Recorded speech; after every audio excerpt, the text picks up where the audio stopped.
Un séjour de plus de 15 jours.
kono ala hakkille muɗum ɗe moƴƴa o ɓendana e kamɓe marɓe ɓernde den fi kamɓe marɓe hakkille den fi mon tawata andi ɓe rewi mum ɓe duɗɗike si ɓeɗo yiɗo famotirno den nyande gasay wiɗen alaji kabir wi na ko gasata o woni de 2016 à 2022 laaga memmintinani ɓe fi muɗum fahin ɓe inni wonde maɓɓe ɓannaki fi mum o noddi woɓɓe goo no tawa e maɓɓe kañum ceerno yaya ari tawi ɓe inni ɓe yoɓe memmintin fi muɗum ɓe inni han joni intérêt sali ɓe andinen ɗo non ko tabital pulaku sukaɓe ɓen fi mum en yewtino ko on ɗum waɗi si tawi ko o tabital pulaku ɗo fof hulani wiwɗen tabital pulaku ko lobby international fulɓe ɓen kala ɓaariɗo e ɗum ɗo naati e muɗum heɓay doole laaga non ko addi ko tawata ko kesum ko konko tawata sino woduno tabital pulaku hari ko tabital pulaku tun wi'a ko sewɓe wi'a ko mawɓe kanko non o addi tabital pulaku fi sukaɓe ɓen sewɓe ɓen o wi ko ɗum ɗo o faala yo waɗe o yewti kohoɓe no tawa e maɓɓe Allah hinno Alaji Usmani Fatako o yewti Alaji Alpha Amadou o déplacinoɓe mi andinano laaga ko terle Mauritaniri ndin terlen ton o woniri o déplacino yi o tawoya Abuja o fottoyi Nigeria ka tawata ko ɗon ɓe waɗi siège on ko ɗon ɓe waɗi suudu ɓawnu ɗum tawi ko fii heyɗintingol lamɓe ɓen ɗum ɗo on fof o ndaari ka feƴƴuno on tuma Allah hinno Alaji Usmani har ɓe wuruno kamɓe tawi kaka local ɓe woni sengo lagine on sengo international on Alaji Alpha Amadou Kourou kono sabu hawre wonde nden hakkunde ɓeeɗo ɗiɗo ɓe tawata ko kamɓe le créyiduno société goto on sabu nde hawre ɓe yehi ton tawi ko ayro ɓe yehi ton tawi na weldu ɓe yehi ton tawi mo kala eno faala hendade tawi mo kala eno eɓɓani oya no jasani oya ngayka walla hino ɓe yaafo ko moni waɗirde ɗum ɗo ko yiw ellaji ɗi mi wi ɗin fewndo ka tawi enen hiɗen haasondirde ɗo woɓɓe kañum no profitude ɗon hino wuggade ɗum ɗo en yiltitoto to woni e jurol ngol fi yo ande moƴƴa ɓen ɓe tawata ɓe ndaaru ya live ara noon ɓe wawa tokkitade ɗo kañum kadi fahin kanko kamɓe Alaji Kabiru ɓe wi ɓe tawta ceerno yaya diri wiyeteɗo Ousmane Tan on tawɗo oɗo non hino tawa e parti politique wiyeteɗo UFDG on o ari o tawi kañum Alaji Kabiru fahin o wowlani ɓe fi muɗum mi andina noon Alaji Kabiru si hande ɗo andaka ko ngari ko UFDG ɓe woni min miɗo andi kañum kadi ha wetango hande ɗo kadi haysi ɓe wi'ali officiellement ko UFDG ɓe woni kamɓe ko UFDG ɓe woni cippirande ɓayi ko o parti ɗo ɓe tañƴini wawoy fittande pullo fouta on gonɗi muɗum kamɓe noon fi pullo fouta on ino andine ɓe kañum alaji kabiru ɓay feƴƴi kañum kadi ɓenɗon kanko usmani tanu mo ɓe inni on awa joni ɓay an a ari si tawi an hiɗa fokkiti e ɗum ɗo mimmi tambotoma a ari a ɗaɓɓirilam ballal ɓe du'animo ɓe inni ɓe tambotomo acteur jo goo noon kañum kadi ari hewti ɗo ɓe wiyete ɓen bappa mouhtar mo bappa jamiu tawɓe ɓeɗo kañum kadi ko yiwɗuɓe UFDG joni noon laaga mi anda kanko parti politique makko kanko honno Ceerno Yaya imo mari kanko parti politique makko on ko on politique kamɓe Alaji Kabiru hande ɗo mi anda parti maɓɓe politique on tigi tigi kono ɗo andi hanke kadi ɓe dogande UFDG kanko Ousmane Tano ko UFDG woni joni heɓi ke UFDG ɓe ɗiɗo on mo tawata parti mum andaka goto e on mo tawata no mari parti mum go ko tawata ina UFDG goto tammo non joni arti tawaɗo ɓeɗo tato non ko UFDG c'est à dire bappa jamiu non kañum kadi ari bappa jamiu ɓe arɓe ɗo kañum kadi ko UFDG ɓe woni joni non nde mojobere ɗo normalement hina mojobere tawde ko politique ko mojobere fi cosaneji ko ɗin non cosaneji wallitoto non on politique jo ha o hewta ka o hani ɗon kono ko gaynowo on hani wonde ɗo jentite non ɓay kañum bappa jamiu non ɓay ɓe ari ko rôle hombo kamɓe kadi anten non ɗo ko version kañum Alaji Kabiru on goye wonɗen taw e mum en hewtali e version kañum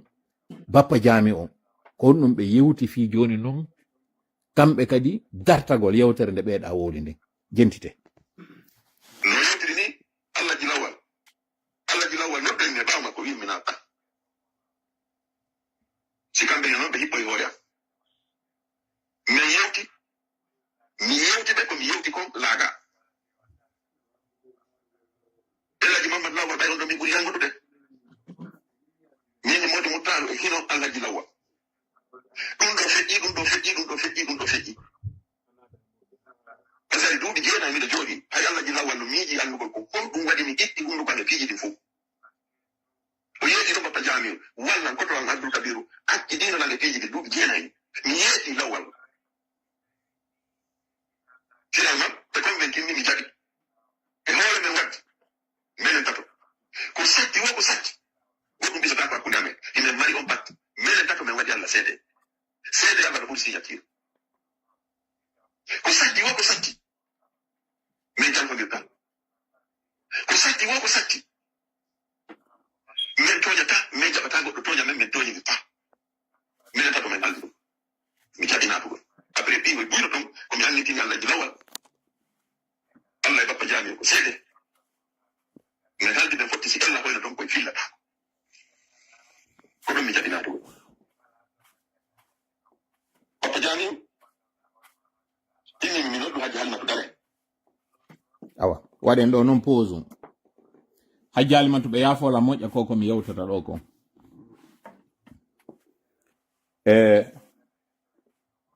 Alaji Kabiru UFDG Ablaye Tano UFDG Bappa Jamiu UFDG Alaji Lawal UFDG Haji Halimatu UFDG et de surcroît première dame ɓeygu Alaji Sellu si ɓeeɗa fo inete ko militant ɓe ɓeeɗo ko salon on si minni salon on koko tumba yewtata kon fi mon oyna lo grand salon ɓeeɗo ko bureau de commandement on jentite no révélation mo ɓe waɗata on ɗo e ko honɗum Haji Halimatu kañum kadi rôle mo ɓe joui on e ɗum ɗo ko ɗum si 2022 min no min jiwnga min foofa ko min noddituno kon on tuma minni immoɗen woɓɓe waɗi ndeññande live ji ay 14 heures hewtali tawi ɓe waɗi Jibril Aji ari on tumayno Sénégal ari on tumaymo dankede ɗon Jibril Aji immi wowli ko wowli ɗon kon miɗo andi ko mbo nelno Jibril Aji kono mi fanki bude mi wi am bete a yalti a wowli konko tawata woɓɓe no suuɗi kono wonno ɓen ka nder ley ka gundo boykotunoɓe événement on ɓen ka men nodditoyno kañum kadi France fi lansugol frappe on accunoɓen ha ñande weetay événement o waɗa ɓe noddidiri ɗon doy confirmunoɓe fuɗɗi noddude adda ellaji adda gantoji woɓɓe fanki bude ɗannini téléphone ji muɗum ko ɗum waɗi simi weltani no notino ɓende ñande campagne de démobilisation démoralisation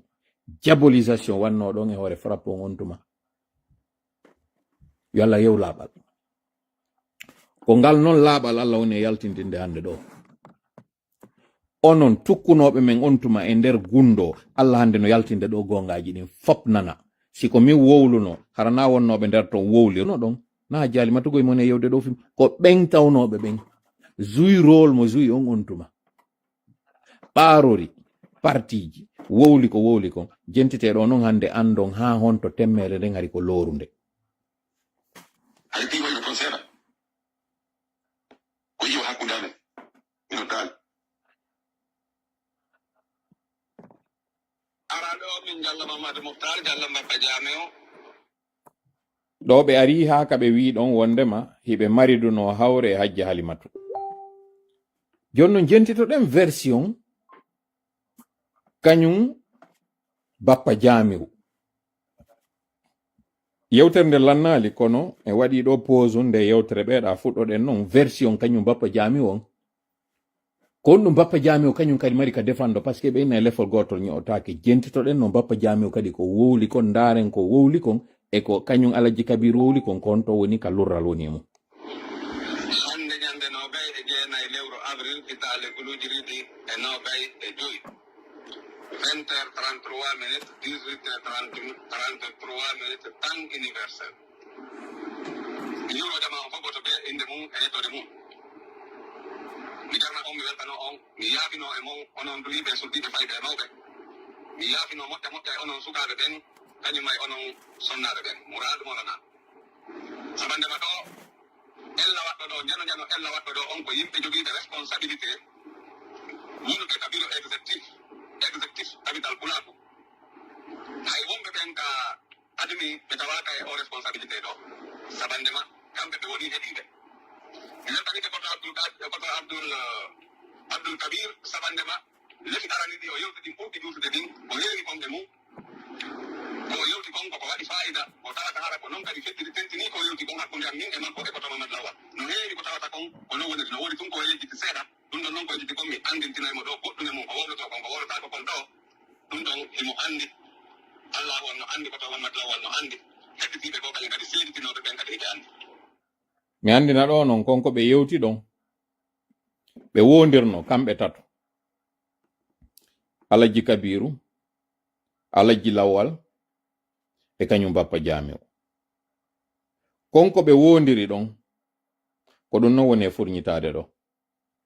on pacte secret mo ɓe waɗno ɗon ɓe haldi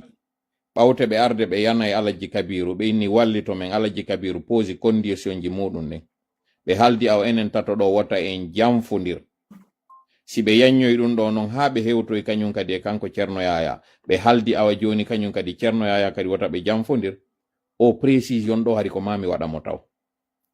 ko ɓe non halduɓe ɗo wata ɓe jamfodir jentitoyo noon yeeso ko ɓe waɗidiroyta kon kamɓe kadi ko ɗum simi inni on ko wari kon no ñoƴƴi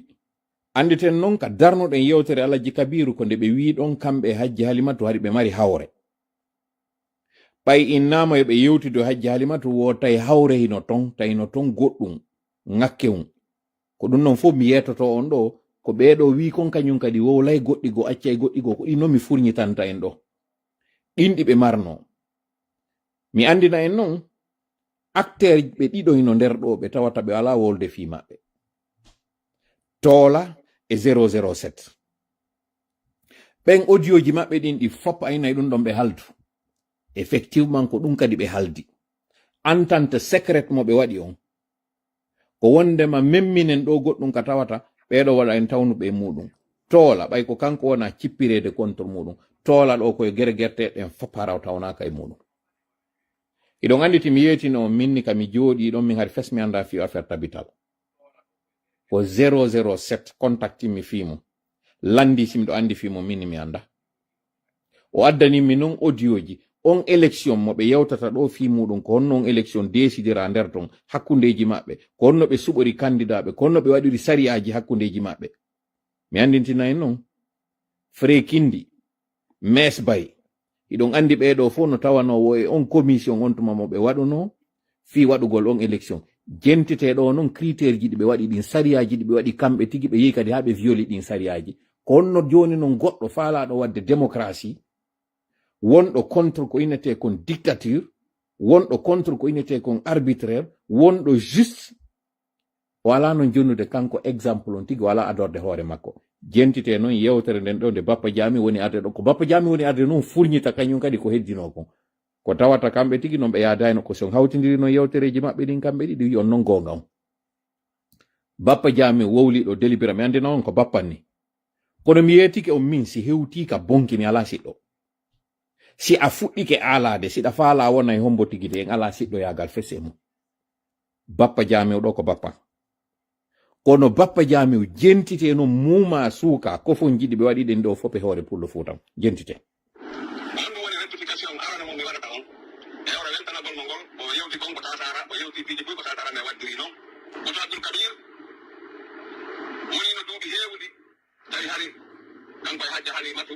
manka molanaɗo no hakkude maɓɓe affaire communication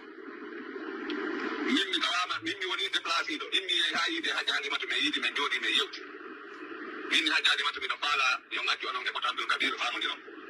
koto mi hanano yewtude ɗo kono wayi koto abdoul kabir yewtinilam o mami yewta miɗo yaabini hajji halimatu wonaji o nani ka joni noon ko concerni affaire publique ko concerni leñol fof kono wo inaka hanano yewtede public ko ɗum wona yewtede ɗo no mi wiri on noon miɗo sikki moƴƴa kono mi gara hara mi siccade nane yewtere nden par ce que si mi sikki komi faala on yew ko yiyata on faala nan ko on nanata jentite sabandema yewti ko ɗuuɗi mamiɗo yewtita e mokkobaɓe tedduɓe ko ɗuuɗi kono wonaji ko angar bol wowla ko neɗɗo e neɗɗo komi wadde e neɗɗo kotaɗo kabir no wawi lan seedi tanade ɗum mi wowliɗo piiji buy mamiɗo wowla piiji buy kono kotaɗo kabir no andi no woodi ko woni hakkudeji amen ko tatara mi meeɗa hay suyande wowlugol fiɗol ɗo on ɗum waɗi faali ango wiwgol kanko koto abdoul kabir mi yawno ha tawi kanko e modi sori bari waɗa e message ji ha voilà CIFD modi sori bari kamɓe kadi ɓe naati e danson andi tan noon modi sori bari ko ɓen immodinoɓe nden feere nde tawata si nde tambitano fewndo on tuma ka nde fokkintinano harayno naɗo wonno ɗen kono sabandema woɓɓe no jooɗi wiwɓe si tawina kamɓe fokkintini goɗɗum si tawinano ɓe faalira non yehiri ɗum ɗo koyo sakke e woɓɓe goo kañum kadi marɓe faale moƴƴa kono hakke ma ko ɓe faala ɗon ɓe ronka ndarude laawol ɓurgol e fewude ngol ko ɓeɗo ɗiɗo hawtodiri ko samba liɓetake samba liɓa daro jentite noon kañum kadi ko ɓe woni e wolde kon e hoore kañum modi sori si tawi hawre nden ɗa ko hakkunde alaji kabiru e hajji halimatu ɓe tawnoɓe hanano feska ɓe yaha ɓe heɓa hawre ɓayɓe fof ko piwu gotum kon ɓe woni e cippinani ɓe wowlanta on ɗo hawre nden ton min noon miɗo andi hawre nden mi yetoto e non nden hawre kañum kadi haysi mi natanta e ndetaji ɗin fof mi yetoto e nden hawre ko honɗum waɗi nde ko honno tawiri kañum alaji kabiru wowlanno IFDG ko IFDG hanono waɗugol IFDG fodi no tawirno noon menen kadi min fodano jusqu'à la dernière minute ɓe sali fes wadde ko haldano ko yafo ɗollan noon militant et sympathisant UFDG je n'ai aucun état d'âme he mi yetike on ka fewdiɗen ɗo ko wallahi si nenan jara babam boora jajiraɓe an kotiraɓe an ɓeygu an ɓi wonɗo wo hay karmo ko an si ari dari ke yeeso an goccipiro no andirɗon noon bulldozer rewanay suudu sino liɓude nde kono mi rewiranta on tigi je n'ai aucun état d'âme mi yetike on fewdo ka fewndi ɗo he miijite yo goɗɗo jooɗo 4 heures de temps fi goɗɗum o 4 heures de ɗan ko jooɗagol tun heɗito analyse calcula winda weekend fof no fowti no fijidude ɓiɓɓe muɗum no fijidude ɓeyguliji muɗum no yawde supermarché ji ya waɗa shopping yaha waɗa excursion fewdo ka nangue fuɗɗi yaltude ɗo lebbi jeego ala yiide yaasi no haniri jangol e neesi no sonjuma nange fuɗɗo yaltugol fewndo ka fo woni e fawtade anniɗa waywa maɗɗiɗo ka wuli ɗa ɗo wowla tun a wulino ha dande ma sayli hara noon ɗa rini sakkiɗo ɗum ɗon on haɗi laato ko goɗɗo mo tawata pour une question d'ego parce que kanko il est dans le confort ou bien sa vie est faite mo mari ɗi titre je ɗo mo noddede ɗum ɗon mo darde hawre nden ɗon sikka mi welda yo ɗo ɗon sikka mi jalana yo ka ɗon sikka min ka ngara e nandi mi ala gurda aw je vous le dis et je le répète billahi bonnere ma nden sinde waɗi mi dénoncete jene e weldali ha mi ronkama dénoncude ɗum ɗo si mi yehi mi humpitike koforu ndo wonɗa e muɗum ɗo billahi je to dénonce kiketi so a ƴettir kadi no faliraɗa je m'en fous kono ka fewliɗen ɗo hande kadi CNRD no irude ɗaɗi ɓe fokkintini ɗo jamfatiɗo ka hoore meɗen joɗɗen ɗo no wiyen en jalidiranay sikkon en suuɗidiranayi ɗo lelnalki wuttengo ko fenande non fenande ñabbande non mi yeton ɗum ɗo kisan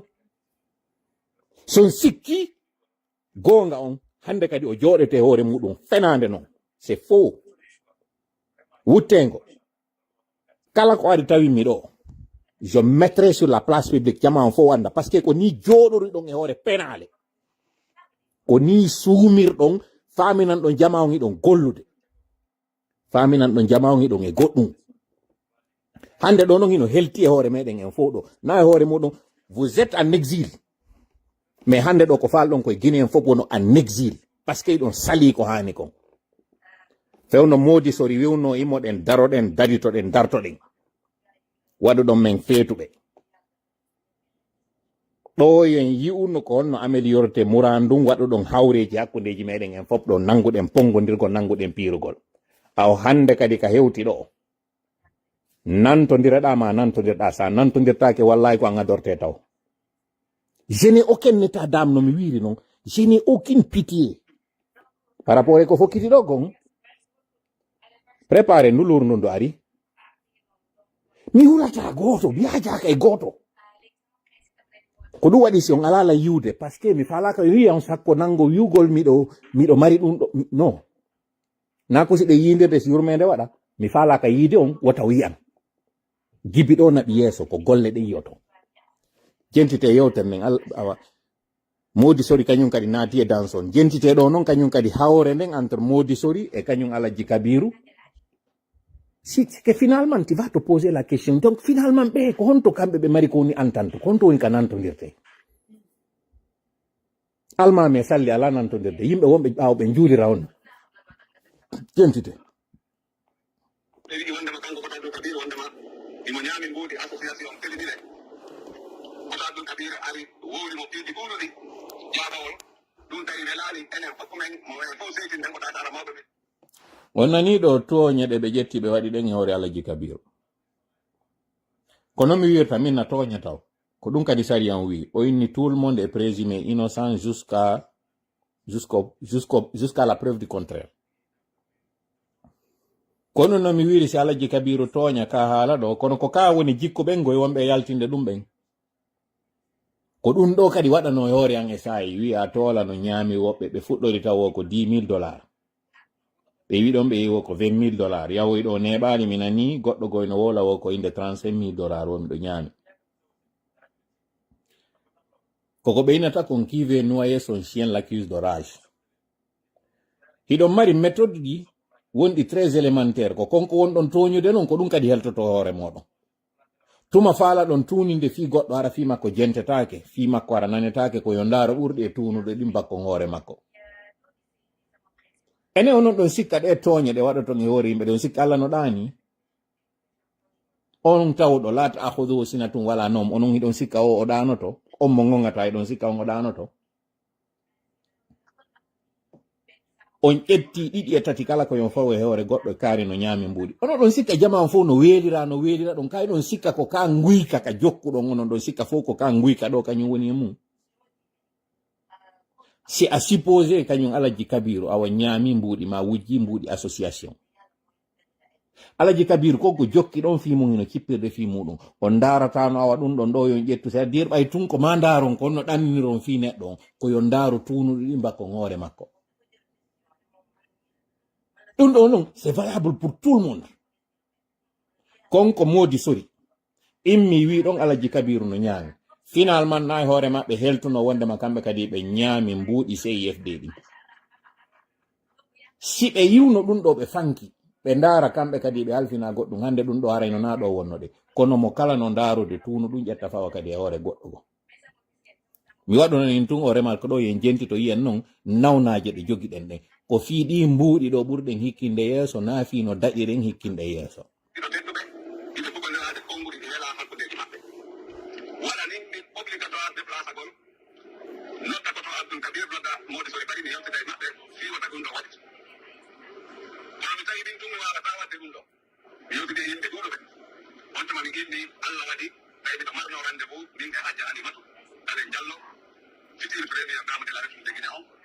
on nani superlative ji ɗi bappa jami woni e waɗi ko ni ɓe trompiri hal jalimatu alaji sellu même min to ɗiɗi e tati taw goɗɗo mo tawata hewtaɗi e titre fiyo non ƴettirɗon titre ji jonnuɗon alaji sellu e ha jalimatu pourquoi yetelam est ce que sincèrement ha jalimatu elle est la première dame sincèrement a fuɗɗama noddede on titre a hewtal mo kon no haajeteɗa e on titre hande kadi jawuje ɗi teddule ɗo fof hino jonna goɗɗo ene ɗon sikka ko ɗi flagoneriji ɗon sikka ko ɗi wallitoto en ndi tromperie wi ngal jeliyagal ngal gawloyagal ɗon sikka ko ɗum nafata ne no ton parti ji ɓuyɗi mi supprimi ko ɓe woni wolde par ce que c'était pas intéressant argo wiya future première dame son excellence ko sifa ɗin ko ɗum simini Sékou Touré ko yimɓe tato o waɗi ɓen ɓe tawata o wari ɓe naada e nder kaburu e ɓen ɓe tawata mo wari ko fureji woni e jindude yino ɗin fureji jentite ko ɗi woni e wolde ko ɓen ɓe tawata a memminoto tun kamɓe si tawina ko ɓe faala kon ko yo fo daro nane non haala kan andon kon ɗum mettimi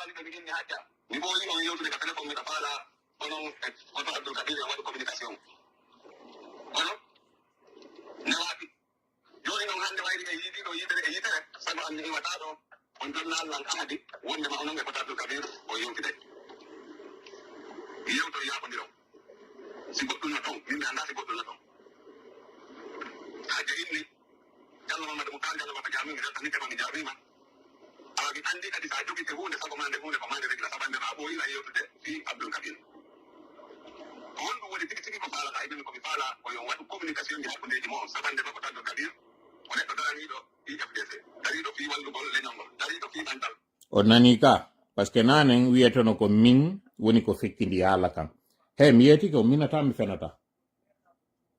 kono miɗo yiɗi nde miɗo ara jooɗo ka gangunal ɗo yewta on sina konko mi fenna e mum hara koko mi hendi kon tawata na information moƴƴo nde miɗo jonna on ɗo goɗɗum aray ko ɓendina ɗo ko kamɓe tigi bappa jami o ari wi'i golle ɗe kañum bappa alaji kabir waɗi ɗen nami ɓe wi non kamɓe ɓe wi'i ko si hawre no toon ɓe anda alors que no ɓe andi pasa nden hawre wonde nden par ce que alaji kabiru yeetike ɓe hawre nden konto nde woni fof kadi no andi nden hawre fof kadi no andi kon ɗum feƴƴino en 2020 alaji kabir no andi ɗum si on nani ɓe inna wo ko fabrication et détention d'armes de guerre ɗon andi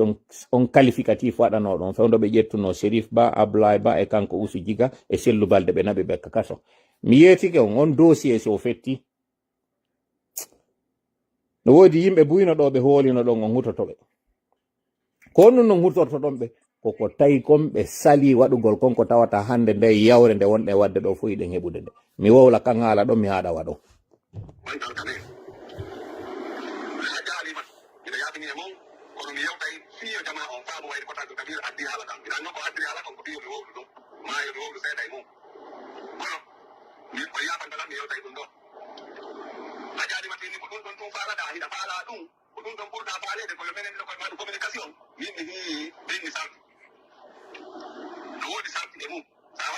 don sarti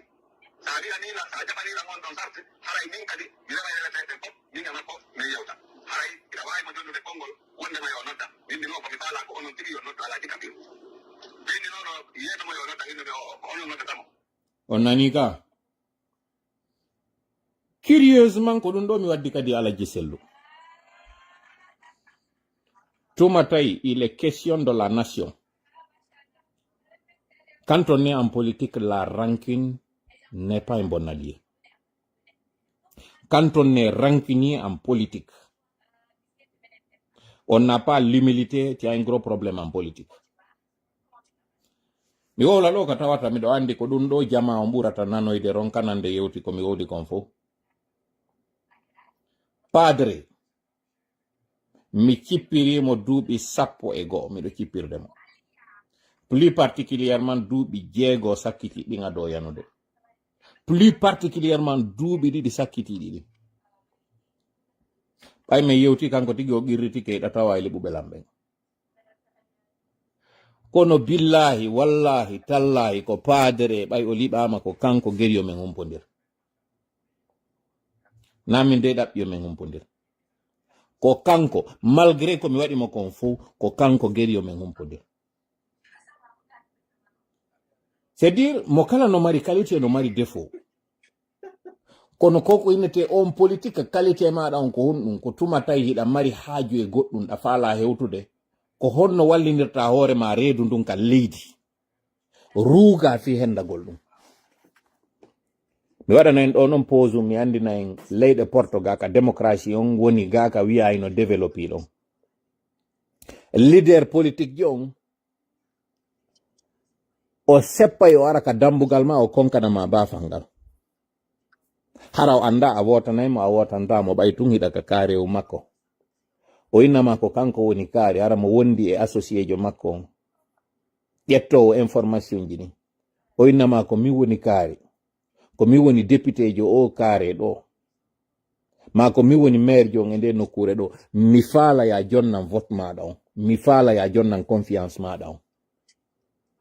O landoma ko woni faaleji maɗa ɗin wowla sa inni a votantamo na an o faala na kanko o faalaɗa o landotoma ko wonnum o waɗata fiya faale mo wowla ɗon o ƴettanama aadi ndin konko wowlɗa ɗon o waɗante. Si on nantodiri o waɗa plaquewal ngal ka tande maɗa ɗon so immo o yaha. Si o waɗali ɗum o noddete ka téléphone maɗa ɓayare ɓe jogi répertoire ji ɗi numéro fixe ji ɗin o inna ko kanko woni kaarijo ko ɗon sondage ji ɗi waɗirte o inna o faala andude ko hombo votanta wowlanamo. Sa wi ko kanko wonɗa e votande o lando équipe yo aro kadi weltanoyama o laɗanama kadi kartuwal ngal kartuwal ɗo naɓete tawe ma. Sa wi kadi a faalaka mo fayin o añatama sabu ɗum ɗon kanko mo andi ko an non o ɓuri hatto jinde mum an innuɗo on faalaka mo ko an wawata wadde différence on ko an o ɓurata jeejude. Enen non lagine waɗi on politique ɓe waɗiɓe kamɓe ko ɓe allaɓe yafoɗolla yewten nden e waɗiɓe kamɓe e lamminayɓe tawaray ɓe laamaki kamɓe ɓe hanuɗen ƴettude ɓe gollana en ɓen ko ene woni ɓe gollande. En arata kadi e parti politique fi addangol parti on mbuuɗi ko en aru fiyo parti on jonnu en mbuuɗi c'est à dire c'est la pyramide renversée ka ndarirɗa wo ko jiiɓol du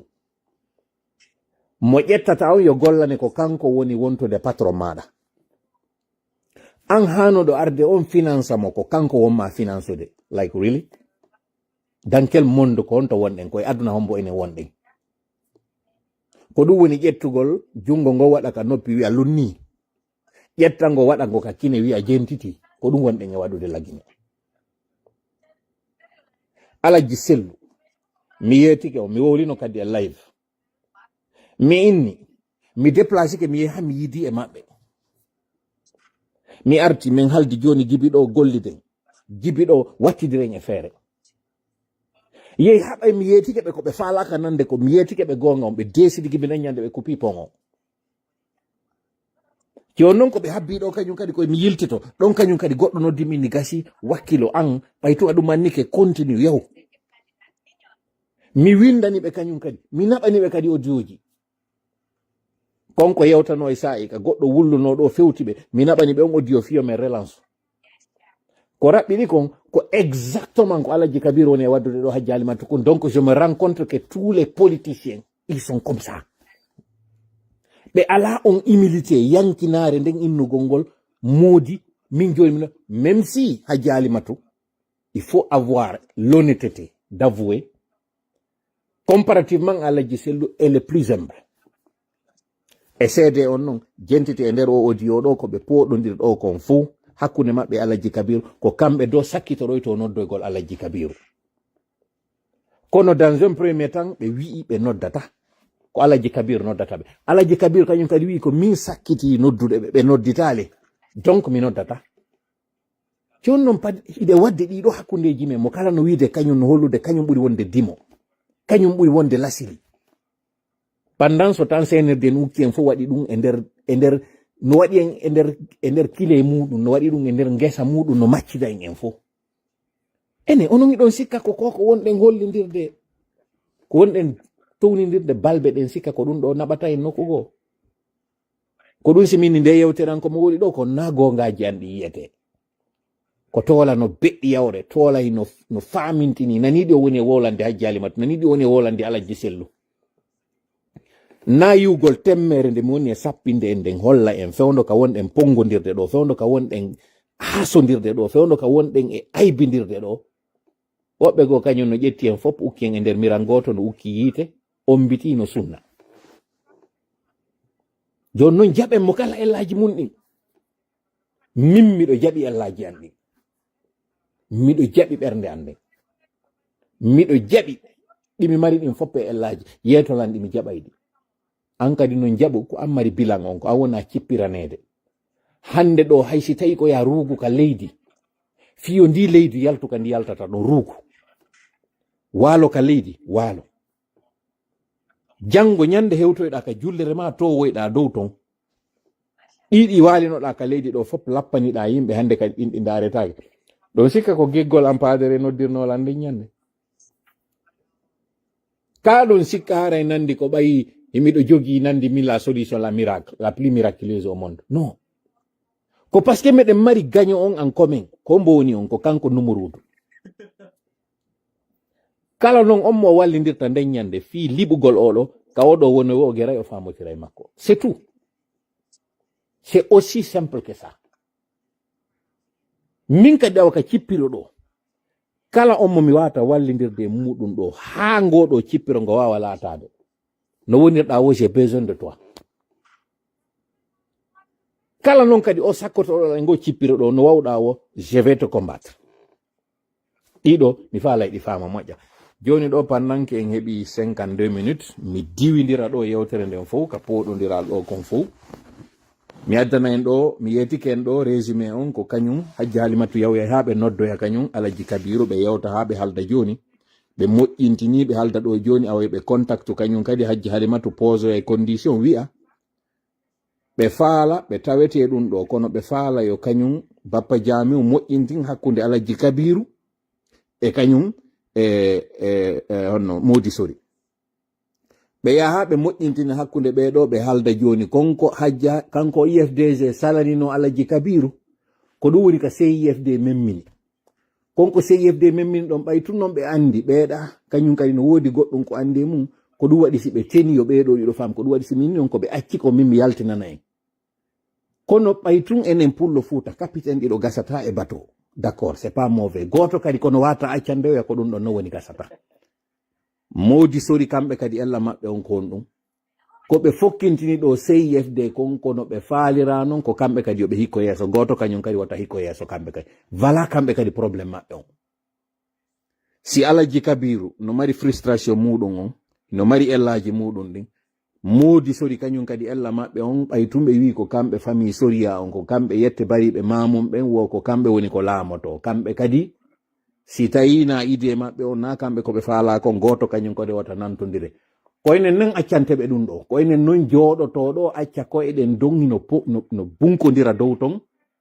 enen noon ko ɗum waɗi noon si minni révolution o so yimen inni révolution ɗo en hewtali taw e coordination on goy kono jentiteɗo simi diwidiri yewtere nden hewtoyi non ka explication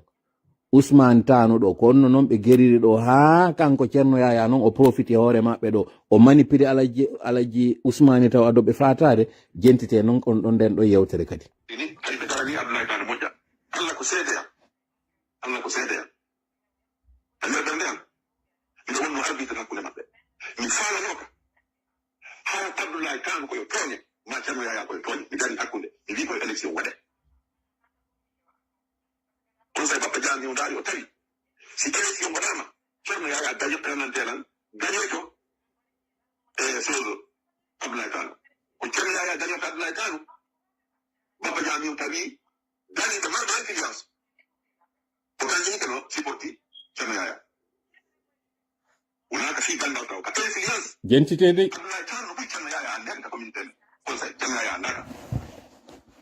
kono soɓe dawdi en face supportimoɓe ɓe marɓe influence ko supporta ko Ceerno Yaya o wawa Abdoulaye Tano wallahi mi waɗnama fiyo Ceerno Yaya fo Abdoulaye Tano mi inni ko wonno ka ɓerde am wona ko ultima ijek woni e miijaɓe hakkunde an e Allah koyo woni arbitre hakkunde maɓɓe par ce que si tawi woni koyo jeunesse capital pulaar ko on waɗe ko sobase man on heɓete nayi janfodire tawa ka fokkitanda position ngan ko ɗum to Bappa Diagne o wirini on tumaji men fop woni ni woni Bappa Diagne o woni Allaji lawal woni x woni y foppo ko wonanno yo wonde ga e wo ko min Allaji Ousmane fata ko Allah yakoɗo heddi jentitede andeten ɗo noon no mbiri en noon e nder narration ji maɓɓe ni ɓe ɗi ɗo noon ɓe wowlali fi 007 ɓe wowlay fi Alaji docteur Abdourahmane ɗo kono ɓe wowlali o candidat ɗo tawno ɗon ko kanko non woni ka terrain Ousmane Abdoulaye Tano o yewtaɗo ɗo fi muɗum few kaka IFDG o mari yimɓe ko section ji IFDG o contrôle mais il n'est pas sur le terrain on nanay noon ɗo ɓe explique he so gandu kon ɗum feƴƴi fi wudditugol ndu suudu galle suudu baba ndu e ñande kadi Alaji Ousmane ɓay ɓe fatoyke révélation mo ɓe waɗi ɗo on ñande kañum Alaji Ibrahima Onatol arno fi udditugol ndun suudu bononda fokkitonoɗo nden ñande on ɗon on tamay hunduko jentiteɗo noon no ɓe violi ɗi sartiji ɗo fo on poste tawno ɗon on politique jo duwano ka landade hoore makko on nani ɗo Alaji Kabir ko wi kon nden ñande hari ɓe sutenimo kanko Ceerno Yaya sabu ko tawata kon hiɓe andi ka cergo ka gandal himo andi mo ɓuri oɗa jangude joni noon poste on ɓe waɗoy toon sariyaji haɓe inni koye taw ko on janguɗo Abdoulaye Tano janga ɓe tewi noon pas kamɓe commission waɗuɓe ɗum ɗo ɓen ɓe waɗi on sariya ɗon fi éliminugol mo kanko Abdoulaye Tano joni noon Abdoulaye Tano kañum kadi ko candidat jo UFDG on ni e nder nde mojjobere ɗo fiyo kankadi o heɓu ɓe wakkili finalement ɓe yi acteur jo tan mo yaltiki e 007 fino ɓe sakkora o ɗo ɓe haɓɓiti joni kamɓe on mes bari en o wiyeteɗo wonno Ibrahima Timbo e kañum o yahonno kindi on mo anduɗon hande ɗo mi yetike o mojobe men bonɗe ɗen fop o yahay o yollo e majje ɗe bona kanko woni infiltré kanko woni top on o ari nder ton ha o andi fop min information ji go kanko yaltinanoyno landi ton fop sikki ko 007 addanayno lan on tuma ko mi woni wowlirde ɗum ɗo na dénoncegol source ji andi ko hollugol on combien de fois ɗe mojobe ɗe wonɗon sikkude ɗon gollude e majje ton sikkoyɗo wadde ɗuma ɓemɓe wonɗon e pirudude mum ka yaasi sikkoyɗon jamfade ɓe jamfotoɓe on ɓe hiɗo wondi e maɓɓe ka nder mojobere nder ton je le dis ici haut et fort rôle mo kindi journo on tuma tawano ɗon ka commission koye ɓe yewtu ha gasa konko wonno yaltude ɗon fop o pongola himo andi rôle mo wonno joude nder ton et ça me faisait sourire ɗum yarno kirɗayno lam mi yarno yurmanmi kañum kadi jentite noon narration on ɗo no ɓe waɗiri noon ɓe yehi ɓe walliti Alaji Kabiru no wondirde ɗo huɗo wondema ɓe sutenali mo ndeññande kanko Ceerno Yaya e hoore Abdoulaye Tano même si kañum noon ka explication maɓɓe kamɓe Bappa Diagne on faamoyay toon yawyoy ha ɓe heɓoye hawre ko tawata kon ɓe haldi joni jentitede wotami wowlu hawre muɗum accite fof ko falano ko consensus min poɗonide Bappa Diagne ha ɓe Bappa Diagne no rewno ko faaleji ɗi men seedi kono jam faala ɗum mo felliti ko faale jame ni wonno ko seedi kono jamfa alande to min no papa jami wiri ni mi arita plateau mi landi yimbe ben yo won yo subo si élection yaay dama élection yaay ba majorité on ngi ko élection wada men mi subi Allah di Ibrahima Timbo wonu gol président commission électorale mi subi Allah di Ibrahima Timbo hondu mi do andi mo mu gën wadi ko yidi ko mi do felliti si o jonnama responsabilité on mo andi de kenaya kono daranta ko kenaya o tonya Abdoulaye Kane nandi c'est di patay do wona mo commission ngal mo andu da tonya mi subi Allah di Ibrahima Timbo mi andi indi Allah jibara batim mo denka plateau no papa jami wini o subama wonu ko président commission électorale kala wondo ga ana andi mo tawano opposé makko ta anti an ka public yo an ka privé jame o wala ko bongu woni on mi norama mi jago be fo yo windo fayda wonde ka plateau be fo ko di o confirma président commission électorale. Ok. Même si on dit que on peut entrer membre. D'abord, nous sommes sabu, comme il dit mon nom, nous sommes doubi génétique. Au cas où on est président capital pour l'Europe, dans le Belgique, Europe. Donc, on va aller vite dans le plat. Tout le monde est capital pour l'Europe, il faut qu'on y aille. Oui, mais le docteur Abdourahmane pas. Docteur Abdourahmane, au secrétaire Dialladji, enfin Amadou Kourou. Ko tay woni ka tabital ko ko fo ko docteur Abdourahmane secrétaire na on no docteur Abdourahmane fotte golle ko ɓeeɗo noon immoyto yawɗo ya congrès e nder hôtel Conakry ɗon on congrès ɗon ɓe watta kañum 007 ɓe suwomo kanko sengo sukaɓe ɓen c'est que jiiɓol du wondu ndun e ɗi coordination ji men e ɗi association ji meɗen sa wattanayila a feetay si a jentitike ɗum sa wattanayila a jawɗay sa wattanayila mi anda konno mi siforanto ku waɗama e hoore alaji alpha amadou abuja on ku momi natata détail ji muɗum konno ɓe geriraɓe ɗowta ton alors que woɓɓe no andi waɗanino ɓe kofon wi jasanino ɓe ngayga fi ko honno ɓe ittirte parce que ɓe considéri hunde ɓe gollali duuɓi jeegoɗi ɓe woni ɗin fop ɓe considérali ko tawata covid kako duuɓi jeetati mi sikki ko duuɓi jeetati no manda maɓɓe on ɓe kam yeggiti ko jelo mi yeggiti histoire ɓe yaadi e yimɓe ɓe tawata woɓɓe e maɓɓe ɗowti ɓe ha gasi no andi kon ɗum acci ɓaawo no andi kon ɗum yewta konno ɓe ittiroyte ton ko ɗum waɗi ɓe aroy ɓe ƴawoy ka tribune ɓe moni ko ɓe yi kon ko ɓe sikkano jamfotoɓe ko ɓe jamfiɓe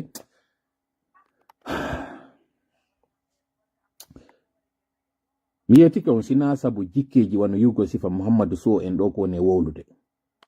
hare no ngo cippiro a wallini no ngo few parce que ka ndarirɗa o aynay ko ɗum ɓuri jiiɓade aynay ko ɗum ɓuri wonde loppagol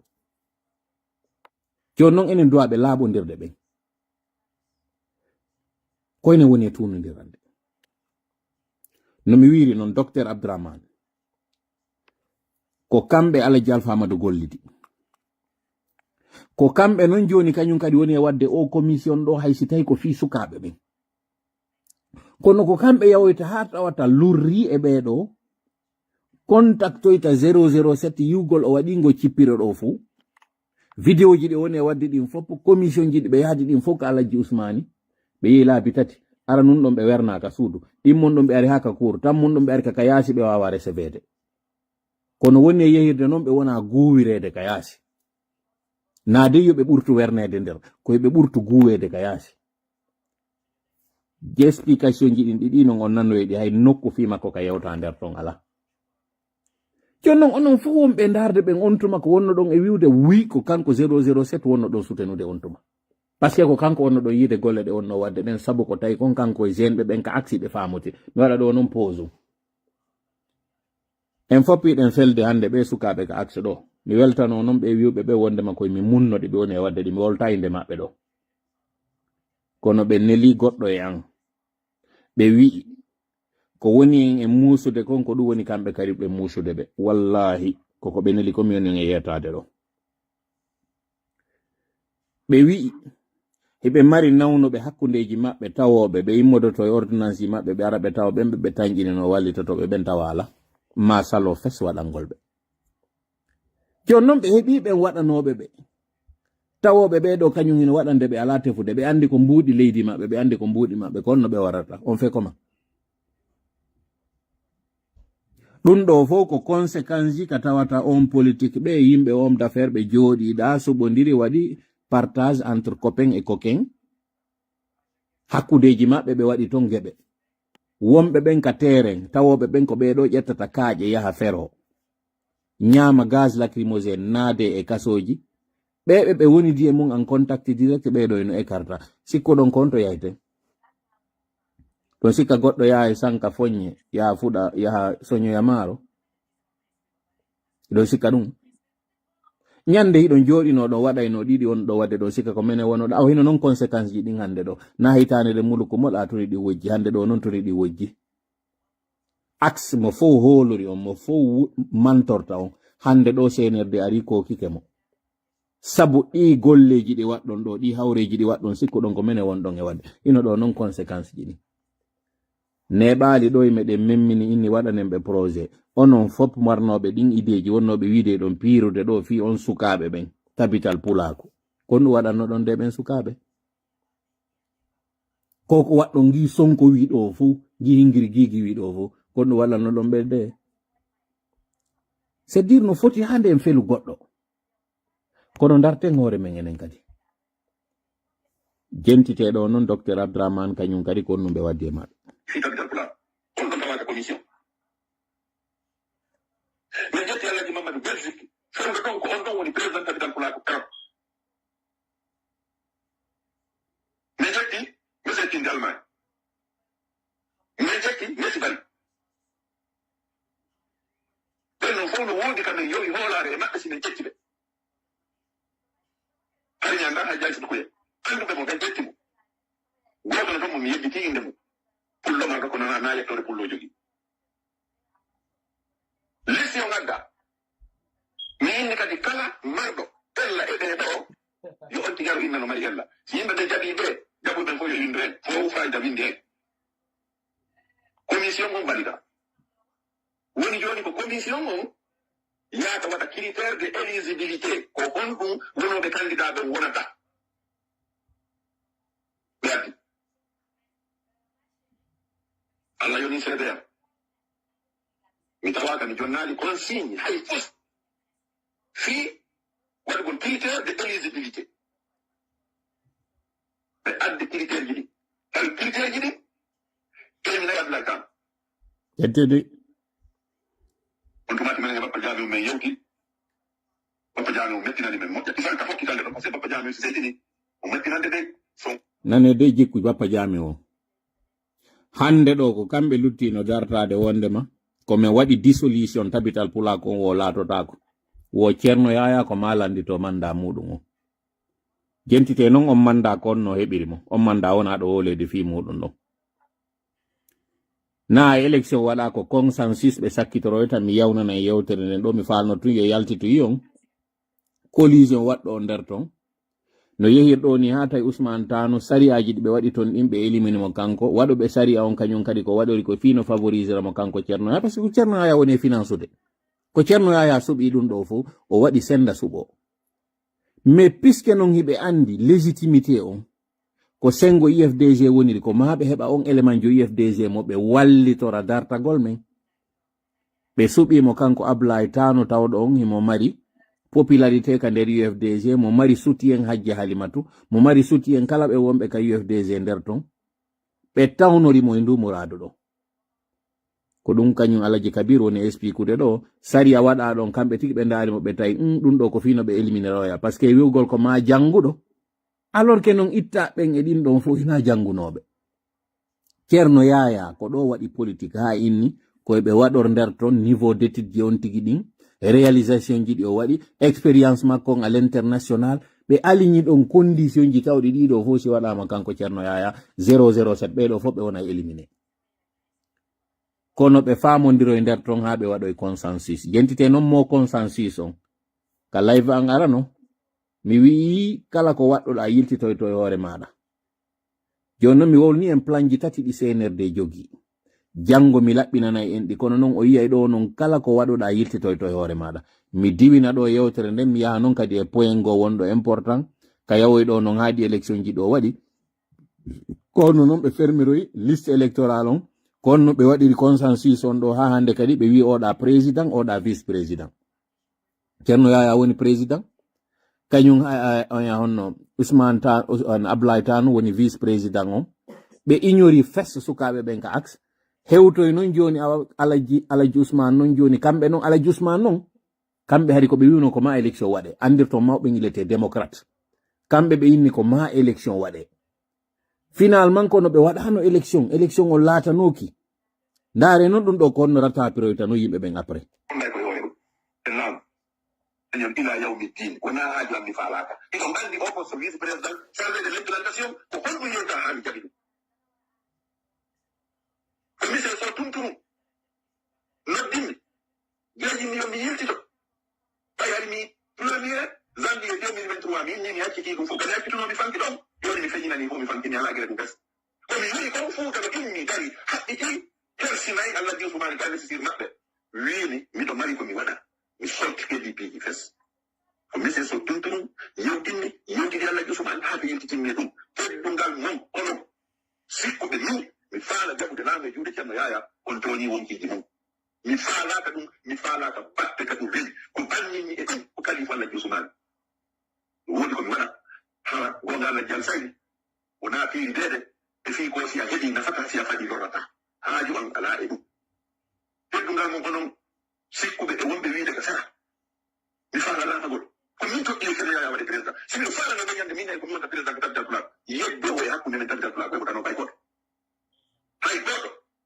ko min innira ceerno yaya waɗe le 5 avril 2023 mi proposé ɗum min haɗiliki ɗum kadi le 6 avril ceerno yaya ne wotnanoma ɗon ko consensus min waɗi awa o mo Bappa Diame woni e wiide ɗo ko oɗo lannitoto manda muɗum ina payte eli imagine non ɗo joni CNRD kañum wiya ɗo kañum kadi ok joni awa puisque hande kadi parti politique tennoɓe ɓen hande kadi éliminama kono no bonnirte ɗon mboɗi yawgol élection imagine tum on scénario ɗum CNRD waɗa dissolution ɗi parti ji ɗo inne joni saabu mbuuɗi ko tawata ala kon ɗi préfecture ji ɗo fo andi ton non ɗo mi waɗana impose ɓe filmino image ji photoje makko wonɗe ɗen ka axe ono wonɓe kellude ɓen ɗo hande wiya wondema jentite o audio mo mi addana ɗo mi jentintina mo ɗo nanonmo ka woɓɓe woni e trompude hoore muɗum ɗo jentite audio on to audio woni dayorinoma ɗo jentite ɗo haray noon kadi mi jonno information sur o propagande ko ɓe woni wadde ɗo ko fop e final ɗum ɓeyi o logo IFTG on mo adnallam fof andi guinée fof andi fimu ko takkidira e o photo général Mamadi Doumbouya ɗo ɗum soñjiɓe no soñjude ɓe kadi ha joni hande ƴettandema mi dixintére sa hewtoy jibega kopi je garde woni e jindude yowta kala photowal CNRD ka waɗa mouvement so bien takkude photo goɗɗo ɓe dorta fof ɓe wadde kopi je hanki auto sonorisation tawi ɓe waɗi auto photo Ousmane Gawal takkidiri e général Mamadi Doumbouya ɓe wadde musique kawtorut ɓe nangi ɓe ɗon kamɓe auto ngal woɓɓe go jippi dogi donc ɓe adda dixintérage donc ko négociation molna ɗon auto ngal lettori ɓeni kanko o luwa déplaça jije ɓe kadi ɓen ɗon ka ɓeni sonorisation o kamɓe kadi ɓe déplaça fimum commencé ɓe jonna fimum ko noon ɓe hettude ɗon photo ngal ɗon ni e ngal dixintérage la police ka anduɗon ɗon postere wingi no wingi ɗon ni kono kamɓe wonnoɓe wadde propagande ɗen ɓe hetti donc haray ɗo e yahay tum haray waɗen en fuu ko hakkille meɗen ko président yevdese on ala jomata saludale jallo hollata militant e militante e yevdese victoire on ko teme arayta ko to mapo ray ko jallo ran on naniga wowta goto mapo c'est dire ko o fussa yagal o facca yagal o ɗaynugol hoore muɗum yafoɗon lan komi seytini ɗo kon ko ni sifa koye audio woy wona partagirede e nder plateforme woy faccari woy fenale woy ɓeyna jama on ɗo jooɗe rassuré hoore muɗum alaji sellu contrôle la situation. Il ne contrôle absolument rien. Vous n'avez pas la bonne information. Oya non de balde do, vous allez être surpris d'être étonné. CNRD ko ni manipuler taw be wadi no plaque jedem be filmino ko be fala filmu de kon drone ji ni jettino ko jettayno kon be hendino ko image mamun di be jonnino pay ko be bornino be t-shirt ji be filmiri ka do ko di image do be circulenta do be na tout le pays et derrière lui hay action kaynano don ko contre be gaynino wadde film ngonon do nangude do non argol jibilo nango weltagol ay video image den itama plaque den itama en hendike victoire meden on ala ji selu yatton acce ɗaynugol hoore mon acce ɗaynon kadi jama on ko ni trompirɗon yimɓe trompuɗon hoore moɗon ɗon famille ɗon contrôle situation vous ne maîtrisez absolument rien, vous n'êtes que des menteurs. Penale ñabbale tun ko ɗum wuufuɗon ko ɗum gaynoton cellule de communication iɗon jogi yaltinoɓe intoxi ji fenande ñabbaleji ɗanningol ɓerɗe yimɓe ko ni ɗanninirɗon ɗo yimɓe ɓen ɗi duuɓi ɗo fof famin ɗon ɗon jokki goɗɗum penande ñabbande fu son jokka fussaji en naafiji en jaasuɗe en foylanma en gonga giɓe fulɓe billahi ko buy mettoton lan ɗo yon immo waɗen pression ko ɗo kañum kadi laacoton prison sikkon ɗo onon on heɓi victoire ɓe gayni wadde ko ɓe waɗata kon ɓe waɗi image ji ɗin ɓe filmiɗi ɓe waɗi division mo ɓe waɗata on ɓe gayni il faut passer à la prochaine étape ko ɗum ɗo non ono wonɗon e wiide vous savourez une victoire fus on waɗata ko ɗum gaynuɗon ko ni ko erirta koye fuyante woy ko yara koye sowndo e nder plateforme ji ɓe nanga wolgol fenande ñabbande nannowo ko information source sûre fenoru ndun ko ni ndu woni e wowlirde ko ni gaynoɗon jiiɓirde ɗi plateforme ji fof penale ɗen ka ittirtonde won addayde on tippa hay fus o yiyay noon o sikka ko on ɗum o ittirɗon o gaynino wadde ko waɗata kon ɗon quoi seke ko buy jaasuɗon ko buy wonɗon onon ko buy wonɗon kono mi turi ko buy ɗaytuɗon o sikkay noon ko goɗɗo wonɗon e wadde o yiyay jooɗe ɗo sikkon o rekilinimo goɗɗum ɓe waɗi itta waɗama kañum kadi ɓe gayni wadde ko ɓe watta kon kono ko ɗo nangoton jooɗagol kella mi rekilinimo konno rekilinɗon o konno waɗɗon ko buyur muɗon jentite audio on lannitoɗen mo seeden ɗo par ce que niɓɓi min tigi mi ronki يغلب في استاتيك رجل انتريور كل شيء ما يا ودي رابريزنت بتاع بلاد كده لكن في زي سوني لانو مفلتو سينابو كبر ليلامو انما سي فالانو mi porta lo ndem nyande yo mi wonu mi wona okay bien joni no kala mi wadi chema yaya banka yi ko yimi hakkunde men e musidɓe men ko jentite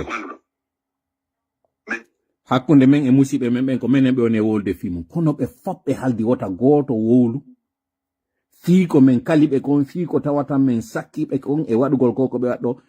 personne n'a eu l'humilité personne n'a eu l'intégrité et l'honnêteté la sincérité wowlugol ngol ko men sakkiɓe kon ɓe wowlaali alaji kabiru inete ɓen ko ɓeɗo yalti furnitugol ngol kamɓe tigo yiɗo ko ɓe wi sonjaji ɗi men heɓi ɗin fof ɓe wowlaali ɗin sonjaji ko wonni kono jama fof no andi ko mbo waɗi honno joɗi men waɗi stratégie min fottani min e alaji lawol min wi menen min wayi alaka bo on andi ko nette alaka bo oyo to joguitana koy kono hakkille ɗon min wi menen ko bonata yamen kon fof ko bonino ko moƴƴata kon fof ko moƴƴi kala yewtere sattude ka ceerno yaya wowu minen min wowle fiita o tuumu teggungal mon kono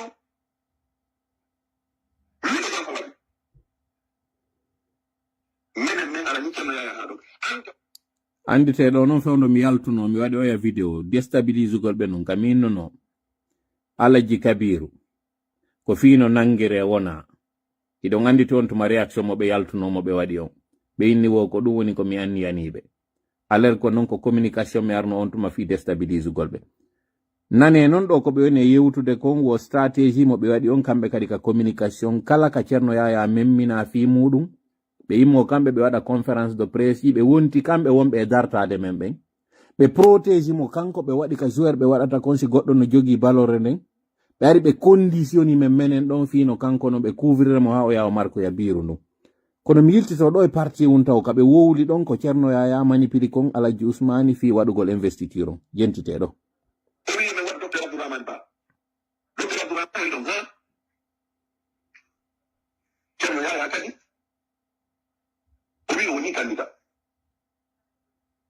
woni candidat ɗiɗo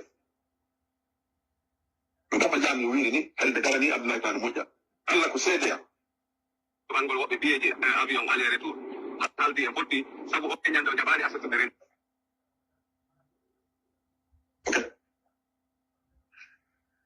min mi yewtidi e makko homɓe wonta membre o woɓɓe wona hoore commission o o sobase man on heɓete nayi janfodire taw ka fokkitanda position ngango ko ɗum to Papa Jami wiri on tumati men fop woni ni woni Papa Jami woni Allah di lawal woni x woni y fop ko wonanno yo wote yahe wo ko min Allah Usman fata ko Allah yafo heddi en fop ko falano ko consensus fani ma to bari tara hay anga yalta ben mi don daw wallahi ta iwrunde be juude lambe be ben dettimo mi do dabbitude kum parti on non habbite yafe on baadiro hajjal mat yalla isen mi ni kono bay kilteji din calminimo ande critère jiɗi tawi critère jiɗi ƴeeñi nayi abdoulaye kan ete ɗon fof minen men takka ko ni men eɓoliɗi ceerno yayamo hande ano ha ñande goo o winmi allahji min yo ka salon makko imo waali e fotere goo miɗo waali e fotere goo o wi de o wi ɗum satti hano huuli joni wota en yahu ha jentite tawoya en waɗi effort ha kono ɗoppetaji mumen mi marini min joni wina ɓeygu makka nangol ɓeygu ma tan nattugol ka hunduko ma o yi seede ko sattuno kon ko be wonno alade kon fo reconnaître ko me wonno cippirde kon menele na contre mabbe me wonno ko kan jamfa ka wonano e wadede e hoore mabbe parce que do ko ma wawen famude ko yimbe tato manipidi alaji usmani wadi simen dartibe go o mimmi do reeni kala kam mi cerno yaya mi do andi cerno yaya nay ko laabi woni go hawre wonde den entre e ko e do e yiwɗon ɗo waɗi cippiro ngon watti ɗon non kañum kadi élément CIFD o kuma kan CNRD o koko ɗum ɗo hawtodiri kon fof ko ɗum ɗo fof waɗi sakkorino ɗe kono mi ɗaɓɓiti kum parti won ɗon komi falno en hollude ka kanɓe ɗon kañum ɓe inni wo ko ala ko kañum ceerno yaya wi ala jen ko maɓe gera investiture maɓɓe on waɗa ni ɗum ɗo waɗi joni mi jonna ay numéro no sanse oto abdoul kabir an ƴeeti lawal Nodi. Ade jango wona pinga jetta tawde président simi fala no nyande mi ko gambi ko ceerno yaya wona ko de okay ibrahim mi anta won ka inde ma bonta ton ko menen min wole am mo ko tawata sa yewtere den ko yete se en cadre ko cadre ko wawde yewtere nyibide ko mo seytinta ko katino ko wonde don ka tokkete don fo menen men takka ko nani ni men ebuli ceerno yaya mo andi ano hanyande ko o winmi allahji min yo e a wiya men o wawata wadde o wawata wowla ara moƴƴaade wowla ko ɗuuɗi ko ɗuuɗi tawi no moƴƴude ara wona nande tingo o no heddaki ɗo yehe yiiden e fondation e wona kon ɗum feƴƴi kono gandema koto mat lawal kañum kadi ronki tawi joni ala e tawede gandema ɗum e waɗaali reni yo tigi tigi sincèrement koko mi yitali kum parti on ɗo gasi on yiwa intégralité on haray ko ɗo wonmi haɗude live meɗen on hande min timi ronki moƴƴa noon wagguto on kañum kadi hewtiɗo pendant qu'il est 1h23 minutes joni jango e lanni to live meɗen on mais mi postana on ɗo joni ɗuma on audio on o fo intégralité makko nanon ɗon mo kala version maɓɓe on ko 1h et quelque ko 1h6 minutes sina mi fawi woni total on nanoya ɗon mo kala rôle mo joui on yiyon ɗon noon hande kadi faamo kon ɗum mo kala woni ko waɗi haɗem toɗi kala woni ballo meɗen allahuma amin hawrindine soba allahuma amin allahuma salli ala sayyidina wa sallim assalamu aleykum wa rahmatullahi wa barakatuh hakkil koye gollitire ene tuma mi hewti ɗo o live on o kalo